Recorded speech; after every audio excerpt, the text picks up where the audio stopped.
Speaker's flag bearer of the National Democratic Congress, John Mahama, has promised to actually review the Disability Act to respond to the needs of persons with disability. This will only be possible if the NDC is successful in staging a comeback in the 2024 elections. Mr. Mahama believes the present act has done little to ease the burden on persons with disability. Nana Ojima visited the Volta region with the flag bearer of the NDC and has filed this report. In all town hall meetings, representatives of these groups are given the opportunity to share their challenges, which will feed into the party's manifesto. Though there is an existing act responsible for the protection of the rights of persons with disability, it is here to have positive impact on the group.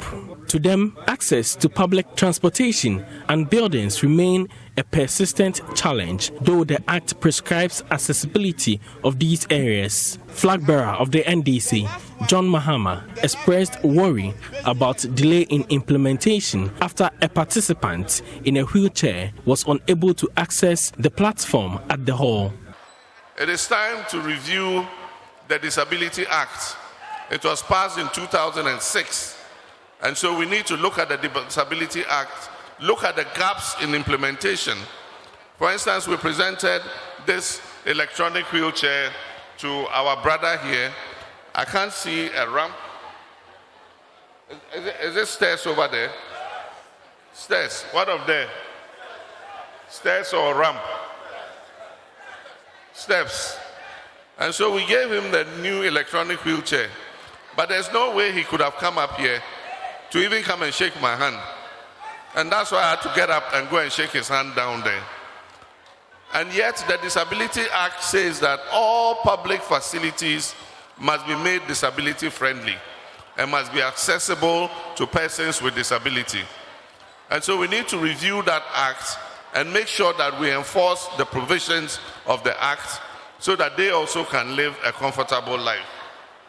Irregular release of the common fund and the allocation to these groups have plunged some members into poverty. John Mahama explains the plans of the NDC to reverse the present order if voted into power. If we say we are suffering, then these our brothers and sisters are suffering 10 times more than us. The District Assembly's common fund that we put aside a percentage to cater for their needs in the various districts is not coming. And aside from that, the MPP administration has reduced the common fund from 7% to 5%.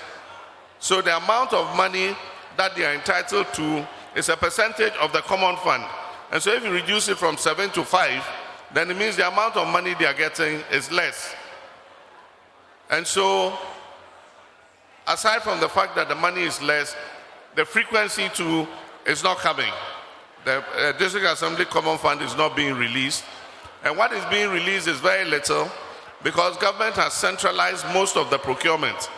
And so instead of sending the money to the districts to do their own procurement, they procure the items in the center. And so these are all things we would look at when we come. For JoyNews, Nana Ojima reporting.